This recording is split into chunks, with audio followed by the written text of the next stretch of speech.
함께 본 하나님의 말씀 요한복음 11장은 1절부터 16절은 먼저 나사로를 살리시는 사건, 17절부터 44절은 부활이요 생명이신 예수님의 말씀, 그 다음에 45절부터 57절은 그러한 예수님을 죽이고자 모의하는 유대인들의 모습이 나타납니다. 먼저 1절은요, 죽은 나사로를 살리신 사건은 요한복음에만 기록되어 있습니다. 이것은 요한복음이 갖고 있는 독특한 성격과도 연관 지을 수 있는데요, 요한복음 1장부터 마지막 장 중에 전환점이 될 수 있는 굉장히 중요한 사건으로 이 나사로의 사건이 다뤄지고 있다는 것입니다. 이에 대해서는 조금 더 연구가 필요할 것 같습니다. 베다니는요, 예루살렘 동남쪽 3km 지점의 동네입니다. 예수님이 승천한 곳이기도 하고 감람산 기슭에 위치한 곳이기도 합니다. 또한 나귀 새끼를 가지고 온 곳이기도 하죠. 예수님의 사역과 밀접한 지역이었습니다. 2절에 주의 발을 씻기던 자라고 하는데 바로 나사로 부활 직후에 향유를 주께 부어주는 장면과 연결될 수 있습니다. 이는 베다니의 마리아와는 좀 다른 사람이라는 걸 좀 구별할 필요가 있을 것 같습니다. 4절은요, 먼저 이 2절의 내용은 주의 발을 씻기던 자라는 것은 나사로의 부활 직후에 향유를 주께 부어주었던 사건이 이 사건 이후에 일어나는 겁니다. 그러니까 이후에 일어난 사건을 앞으로 당겨와서 이 나사로가 어떤 사람인지, 그리고 그 나사로와 마리아가 어떤 관계인지를 밝혀놓고 있는 것이죠. 그러니까 시간 순서에 따라서 쓰여지지 않았다는 것입니다. 4절은요, 이 병은 죽을 병이 아니라 라고 말씀하신 것은 하나님의 영광을 위한 것이다 라고 말합니다. 그러니까 요한복음이 계속해서 하나님의 영광에 대해서 강조하고 있는 겁니다. 그러니까 이 일로 인해서 하나님께 영광이 되는 것, 하나님이 높임을 받는 것이다라는 겁니다. 다른 말로 표현하면 사람의 영광이 끝나고 하나님의 영광이 시작되는 지점이라고도 볼 수 있습니다. 6절, 들으시고 이틀을 더 유하셨다라고 하는데 계시던 곳은 요단강 동편 베다니로 추정됩니다. 이틀을 더 유하시는 것은 나사로가 죽기까지 충분한 시간이 있었다는 것입니다. 그러니까 나사로가 살아있을 때 가서 예수님이 고쳐 주었을 수도 있는데 예수님은 그렇게 하지 않으셨다는 것입니다. 그곳을 이틀을 더 유하셨다는 것은 다분히 의도를 갖고 더 머물러 계셨다는 것이죠. 그리고 그 목적은 하나님의 영광을 위해서다라고 말씀하고 있습니다. 7절, 유대로 다시 가자라는 말씀을 하셨죠. 유대인의 핍박과 유대의 총독 본디오 빌라도가 다스리는 지역으로 다시 가셨다는 것이죠. 그 직전장에서 예수님은 유대인들과 논쟁 사이에 유대인들이 돌로 치려가고 하는 그런 상황에 놓여지죠. 예수님은 그것을 조용히 빠져나오게 됩니다. 그 빠져나왔던 유대 지역에 예수님이 다시 가는 거죠. 그리고 그 지역은 예수님에 대해서 불편한 마음을 가지고 있던 본디오 빌라도가 다스렸던 지역이었습니다. 8절, 또 그리로 가시려 하나이까? 라고 제자들이 묻는 것이죠. 그러니까 제자들이 지금 그 예수님이 그런 사지로 갈 것을 걱정하고 만류하고 있는 장면입니다. 하지만 그 목적은 하나님의 영광을 위해서라는 거죠. 9절, 낮이 12시간이 아니냐라고 말하는데 이건 아직 예수님의 활동할 시간이 충분히 남아있다는 것이에요. 그러니까 죽을 시간이 아니라는 뜻입니다. 그리고 낮에 다니면 또 고로 실족한다라는 9절부터 10절까지 말씀은 빛의 근원이신 예수님과 실족하지 않는 길을 걸어야 한다라는 말씀이기도 합니다. 15절, 제자들이 나사로의 살아남을 통해서 메시아에 대한 믿음을 확증하기를 말씀하셨던 거죠. 그래서 이 말을 너희로 믿게 하려 함이다라는 것입니다. 곧 하나님의 영광을 믿게 하려 하는 것입니다. 하나님의 영광을 믿게 하기 위해서 하나님의 영광에 대한 확신은 결국 믿음을 통해서 되는 것이죠. 그러니까 사람의 그 노력이 끝나는 지점, 그 이후에 기적이 베풀어지는 그 지점은 사람의 믿음이 필요하다라는 말씀인 것입니다. 16절, 다두모라 하는 도마라는 것은요, 다두모는 헬라식 표현이고요, 도마는 아람어식 표현입니다. 그리고 이 두 명은 쌍둥이라고 말씀하고 있습니다.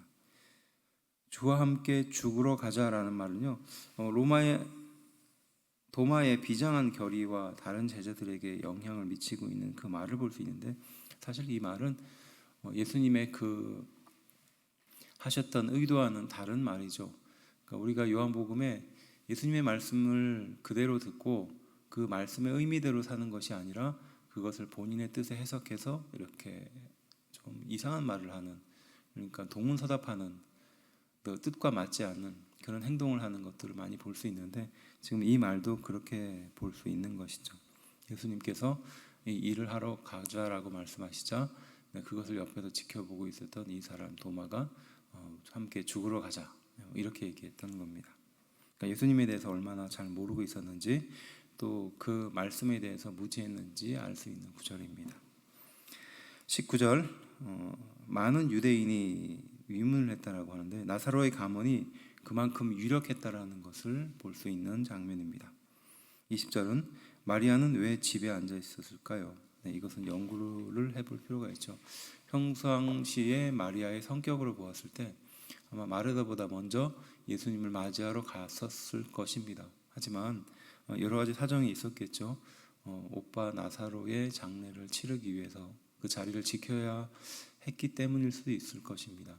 아니면 예수님에 대한 서운함이 반영되었을 수도 있었겠죠. 그러니까 오빠가 죽기 전에 예수님이 오지 않는 것에 대한 서운함 같은 것일 것입니다. 어쨌든 이것은 어디까지나 추측입니다. 22절은요, 이제라도 주께서, 그리고 아나이다라는 이 말은 만약 나사로가 살았을 때 예수님이 계셨다면 살았을 것이다 라는 말이죠. 당연한 겁니다. 24절, 부활 때에 다시 살아난 줄 안다라는 말은요, 나사로가 지금은 살을 수는 없지만 부활 이후에 이제 살 것이다 라는 말이죠. 이 말은 마르다의 체념이기도 합니다. 그러니까 현재 지금 나사로 오빠는 죽었다는 것이에요. 죽었기 때문에 다시 살아나는 것은 저 먼 미래에 부활 때 살아난다는 것을 나는 믿는다, 이런 말을 하는 거죠. 예수님께서 이제 살아날 것이다 라는 말씀을 마르다는 오해하고 있었던 겁니다. 25절, 나는 부활이요 생명이니, 이건 에고 에임이죠. 예수님의 자기 계십니다. 32절, 주께서 여기 계셨다면 내 오라버니가 라고 말하죠. 마리아도 같은 생각을 하고 있다는 것을 알 수 있습니다. 그러니까 마르다도 마리아도 같은 생각을 하고 있었다는 거죠. 곧 오빠는 죽게 된 거고 다시 살아날 수 없다는 것이죠. 그리고 부활 때나 살아날 것이다 라고 생각하고 있었던 것입니다. 이것이 사람이 다다를 수 있는 한계를 보여주는 것입니다. 그렇지만 우리 예수님께서는 그 한계를 뛰어넘기 위해서 이 세상에 오셨다는 것이죠. 사람의 기대가 여기까지라면 우리 예수님은 그 기대 위에 계신다는 말씀이기도 합니다. 그래서 그 기대를 이루기 위해서 우리가 해야 할 일은 믿음을 가지는 거겠죠. 33절에 심령의 비통히 여기고 불쌍히 여겼다라고 말하는데, 이 말씀은 예수님께서 불쌍히 여겼다라는, 또 비통히 여겼다라는 말이 어디에 근거하고 있는가? 예수님이 감정이 격해졌다라는 말은 대체적으로 동의를 합니다. 그런데 화가 나셨다, 혹은 마리아도 믿음이 없어서, 그러니까 마리아도 마르다 같은 이야기를 해서 서운하셔서 이런 말을 했다, 이런 생각을 하셨다라고 추측하는 그런 주석들도 있어요. 정확하지는 않습니다. 어쨌든 인간적인 연민의 감정이 작용을 했다는 것으로 공통적으로 인정하는 것이죠. 35절부터 36절은 그러한 상태를 보시고 눈물을 흘리셨다는 겁니다. 왜 우셨을까요? 죽음의 한계에 있는 인간의 모습을 보았기 때문이 아니었을까요? 혹은 예수님께서 이 세상에 오셨던 목적을 이해하지 못하고 지금 이 순간에도 그 예수님의 진실한 말씀을 이해하지 못해서 그랬을까요? 어쨌든 여러 가지를 추측할 수 있는 구절입니다. 42절, 내 말을 들으시는 줄을 내가 알았나이다. 성부 하나님은 성자이신 예수님의 기도를 늘 들으신다라는 말씀이겠죠. 또 예수님이 나사로를 살리시는 이 기적은 예수님이 메시아 되심을 드러내는 최고의 표적이라는 겁니다. 그러니까 요한복음이 예수님의 표적, 그 기적적인 사건을 중심으로 이것들을 기록하고 있는데, 그 중에 그 최고봉에 있는 것, 최고의 높은 위치에 있는 것이 바로 이 나사로를 살리는, 그러니까 죽은 영혼을 다시 생명을 주는 이 사건이다라고 요한복음은 기록하고 있다는 것이죠. 그래서 앞서도 말했듯이 요한복음이 1장부터 마지막 20몇 장까지 마무리가 된다면 그 가운데 전환점 11장에 바로 나사로가 살아나는 사건이고요. 이 이후의 일들이 사실 예수님께서 그 공생의 마지막 그 일주일에 가까운 시간들을 근접해서 기술하고 있다는 것이에요. 예수님이 공생의 3년 기간 중에서 앞에 2년 그리고 거의 3년에 가까운 시절은 1장부터 10장으로 요약될 수 있었다면 이제 나사로가 부활한 이 사건은 그 이후에 그러니까 거의 예수님께서 십자가에 달려 돌아가시기 그 얼마 전의 사건들을 기록하고 있다는 것이에요. 그만큼 이 사건이 얼마나 중요한지 볼 수 있는 것입니다.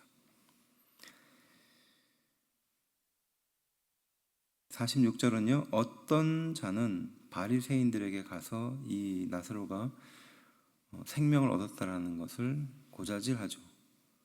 목격하고도 완악하여 바리새인에게 보고했던 것입니다. 기적적인 사건, 그러니까 한 생명이 이 새로운 생명을 얻게 되는 이 놀라운 사건을 직접 눈으로 목격했음에도 그 마음이 완악했기 때문에 바리새인에게 이것을 고자질하는 모습을 볼 수 있죠. 48절은요. 민족을 빼앗아 가리니라고 말하는데 본인들의 입지가 흔들리고 결국 로마 사람을 두려워하고 있는 그들 지도자들의 모습을 볼 수 있던 것입니다. 49절 그 해의 대제사장인 가야바라고 말하는데 안나스 대제사장을 뒤이어서 AD 18년부터 36년까지 대제사장으로 일하고 있었던 가야바를 말하는 것입니다. 그리고 이 대제사장은 당시 총독이 임명했었던 임명직이었습니다. 55절 유대인의 유월절인데 세 번째 유월절 절기를 맞는 예수님이죠. 곧 예수님께서 이제 십자가에 달려 돌아가시는 그 지점에 가까이 왔다라는 것입니다.